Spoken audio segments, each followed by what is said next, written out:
Assalamualaikum Kiai. Bagaimana pandangan Kiai mengenai mazhab Daud Adz-Dzohiri dan muridnya Ibnu Hazm? Waalaikumsalam warahmatullahi wabarakatuh. Bismillahirrahmanirrahim. Nahmaduhu wa nusalli wa nusallimu ala rasulihil karim wa ala alihi wa ashabihi wa tabi'ina lahum bi ihsanin ila yaumiddin. Jadi Imam Daud Adz-Dzohiri ini satu riwayat, beliau ini juga pernah berjumpa. Ini hidup tahun abad ke-3 Hijriah. Bahkan satu riwayat beliau pernah berjumpa beberapa kali dengan Imam Syafi'i radhiyallahu anhu. Juga punya banyak karangan kitab. Tetapi yang ada dalam kitab-kitab Madzhab Syafi'i, ini pernyataan dari Imam Nawawi rahimahullah. Beliau menyatakan bahwa jumhur ulama dan para muhaqqiqin, menyatakan bahwa pendapat Daud Adz-Dzohiri la yu'tabaru wa la yu'tatu fin iqadil ijma'.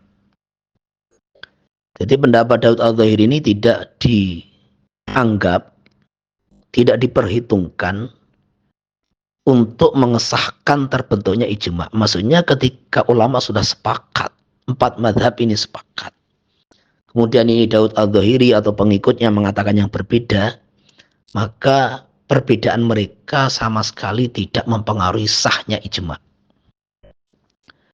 Ini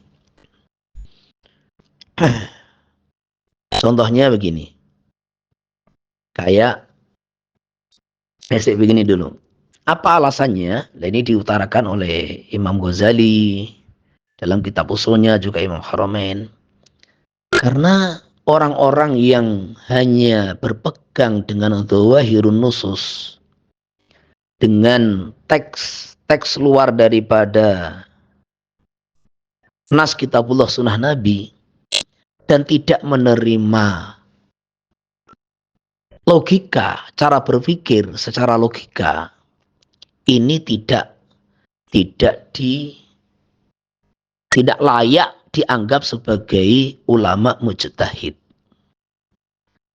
Jadi orang yang hanya berpegang dengan zahirnya nas kitabullah, zahirnya teks daripada kitabullah sunnah Nabi, tidak layak dimasukkan dalam kategori ulama mujtahid. Nah, sedangkan pengikut mazhab Dzohiri ini, mereka hanya berpegang dengan dhawahirun nusus dan tidak menerima pemahaman pemakaian akal. Jadi tidak menerima akal. Sedangkan fikih itu kebanyakan berpikir pakai logika, yaitu bab qiyas. Jadi terutama dalam bab qiyas ini kita harus memakai logika.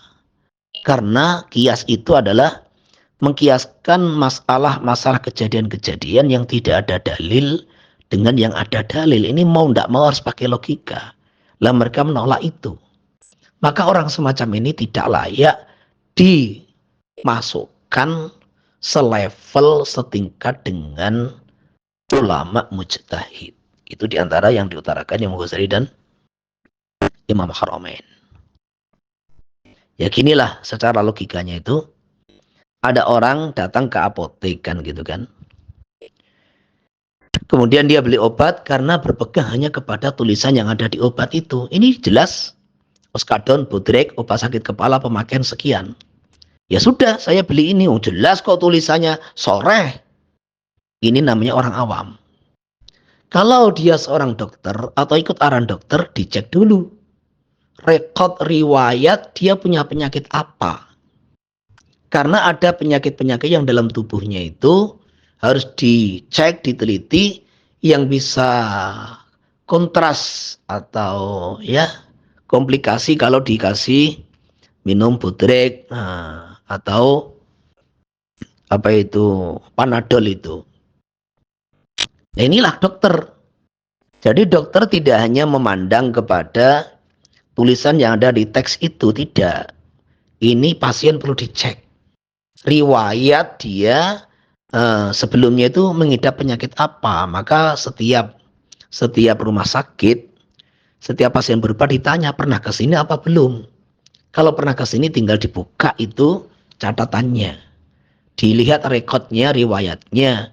Dikasih obat ini sesuai apa enggak? Tidak. Jadi kalau kaidah umum, itu namanya Budrek, Oskadon, itu obat kepala. Jelas tulisannya.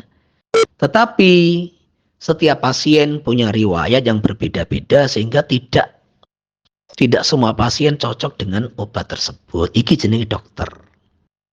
Dan nek wong kuwi hanya berpegang dengan tulisan di obat, itulah jenis orang awam. Lah begitulah. Dalam memahami kitabullah sunnah Nabi, ke orang tuh hanya berpegang dengan dhawahirun nusus, iki jenenge wong awam. Itu namanya orang awam, bukan ulama. Kalau ulama, dia mesti mempertimbangkan dari segala segi, segala sudut pandang sebelum beristimbat memahami sebuah ayat atau sebuah hadis. Ini diantara alasannya. Makanya termasuk contohnya masalah bab tolak ini nih. Jadi ketika ada seorang itu mentalak istrinya 3 kali dalam satu majelis, ini penting saya sampaikan itu. Aku ceraikan kamu 3 kali, aku ceraikan istriku 3 kali. Ini yang difatwakan di medsos, termasuk yang di mana-mana. Jatuh satu ini bukan difatwakan, banyak para ustadz menfatwakan ini, banyak jatuh satu. Padahal itu pendapat siapa? Ini pendapat Ibnu Hazm, salah satu pengikut Daud Al-Zahiri, dan pendapat Ibnu Taimiyah. Terus bagaimana pendapat ulama madhab? Ini ijma. Jadi sejak zaman Umar bin Khattab, Khalifah Sayyidina Umar bin Khattab, ini sahabat sudah sepakat bahwa orang mengatakan aku talak kamu 3, jatuh 3, itu sepakat. Sepakat mulai zaman sahabat, di zaman Khalifah Umar bin Khattab, dan kemudian juga diikuti oleh A'immatul Arba'ah, ya, dan juga seluruh pengikutnya. Jadi keempat madhab ini sepakat, bahkan bukan abad kedua Hijriah ataupun abad ke-1 Hijriah.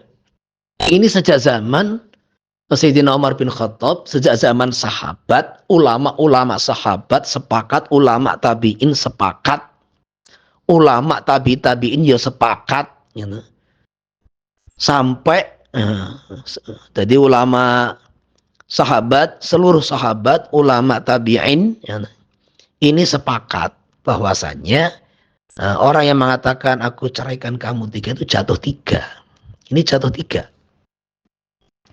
Maka ini pendapat Ibnu Hazm yang hidup sekitar abad ke-3 atau 4 Hijriah itu.